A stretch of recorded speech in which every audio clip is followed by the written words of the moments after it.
దర్శకుడు రామ్ గోపాల్ వర్మ మాయమైపోయారు. పోలీసు విచారణకు డుమ్మా కొట్టిన వర్మ ఎవరికి అందుబాటులో లేకుండా పోయారు. అరెస్ట్ చేస్తారన్న భయంతో ఉన్న వర్మ ఫోన్ స్విచ్ ఆఫ్ చేసుకుని ఎక్కడికి వెళ్లిపోయారు. ప్రకాశం జిల్లా మద్దిపాడు నుంచి వచ్చిన ఏపీ పోలీసులు వర్మ ఇంటి ముందు వెయిట్ చేస్తున్నారు. 2 ఎస్ఐలు 6 కానిస్టేబుళ్లు వర్మ ఇంటికొచ్చారు. అయితే వర్మ సిబ్బంది మాత్రం ఆయన అర్జెంట్ పని మీద ఎక్కడికో వెళ్లారని చెబుతున్నారు. ఇప్పటికీ 2 సార్లు పోలీసు విచారణకు డుమ్మా కొట్టారు రామ్ గోపాల్ వర్మ. దీంతో ఆయన కోసం ఏపీ పోలీసులు హైదరాబాద్ వచ్చారు. వర్మ లాయర్ మాత్రం విచారణకు గడువు కోరేందుకు మరింత సమయం అడిగే హక్కు తమకు ఉందంటున్నారు.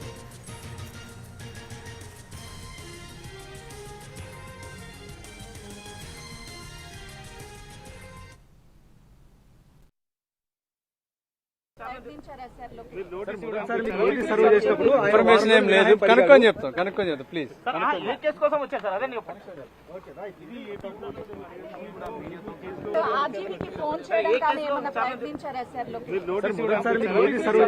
ఇన్ఫర్మేషన్ ఏం లేదు, కనుక్కొని చెప్తాం ప్లీజ్. తీసుకునే అవకాశం కూడా కనిపిస్తుంది, ఎందుకంటే ఇప్పటికే కేసు కూడా నమోదైంది.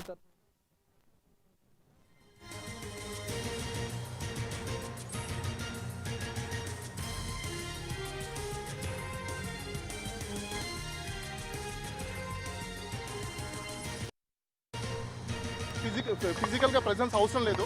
ఇప్పుడు డిజిటల్ ఇండియా వచ్చింది కాబట్టి, డిజిటల్ పోలీసింగ్ కూడా వచ్చింది కాబట్టి ప్రెజెన్స్ అక్కర్లేదు. వర్చువల్ మోడ్ లో మాకు ఇవ్వండి, మేము వర్చువల్ లో మీకు ఇన్వెస్టిగేషన్ కి కోఆపరేట్ చేస్తామని చెప్పాము.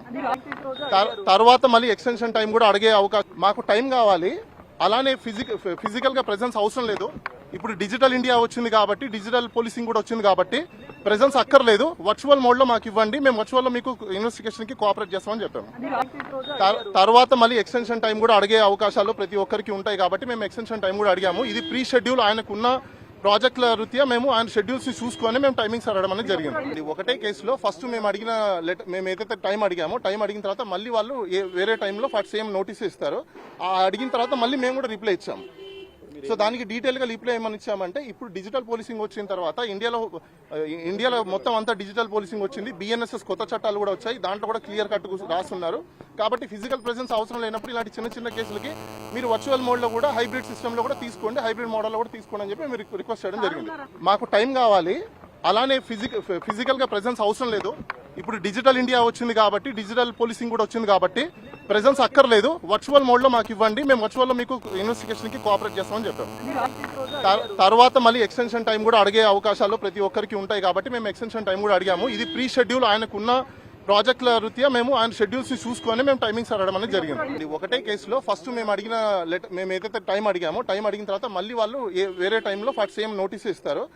అడిగిన తర్వాత మళ్ళీ మేము కూడా రిప్లై ఇచ్చాము. సో దానికి డీటెయిల్ గా రిప్లై ఏమని ఇచ్చామంటే, ఇప్పుడు డిజిటల్ పోలీసింగ్ వచ్చిన తర్వాత ఇండియాలో మొత్తం అంతా డిజిటల్ పోలీసింగ్ వచ్చింది. బిఎన్ఎస్ఎస్ కొత్త చట్టాలు కూడా వచ్చాయి, దాంట్లో కూడా క్లియర్ కట్ రాస్తున్నారు. కాబట్టి ఫిజికల్ ప్రెసెన్స్ అవసరం లేనప్పుడు ఇలాంటి చిన్న కేసులకి మీరు వర్చువల్ మోడ్ లో కూడా, హైబ్రిడ్ సిస్టమ్ లో కూడా తీసుకోండి, హైబ్రిడ్ మోడల్ లో కూడా తీసుకోండి అని చెప్పి మీరు 3rd డిగ్రీ ఎవరు ప్రయోగించినా వాళ్ళ మీద కూడా క్రిమినల్ ప్రాసిక్యూషన్ అవుతుంది. అందులో చూసి ఆర్జీవి గారు భయపడేంత సినిమా లేదు. ఎవరు కూడా ఈ రోజు పోలీసు వాళ్ళు వీఐపీ స్టేటస్ లో ఉన్న వ్యక్తిని తీసుకెళ్లి 3rd డిగ్రీ ప్రయోగిస్తే ఎవరు కూడా చూస్తూ ఊరుకోరు. మేము కూడా కన్సర్న్ కాంపిటెంట్ అథారిటీకి మేము కూడా అప్రోచ్ అవుతాము. ఆర్జీవి గారు ఇక్కడ భయపడే అవకాశాలు లేవు, ఆయన ఏం తప్పులు చేయలేదు. ఇదేమి దేశద్రోహం కేసుమో కాదు, లేకపోతే ఇంటర్నేషనల్ మాఫియానో కాదు. ఇది ఒక డిజిటల్ కి సంబంధించిన ఒక పోస్ట్ చేశారని చెప్పేసి ఒకరు కంప్లైంట్ చేశారు. అసలు నిజంగా అది కంప్లైంటా కాదా లేదా అని వెరిఫై చేయడానికి మాకు కొంచెం సమయం కావాలి.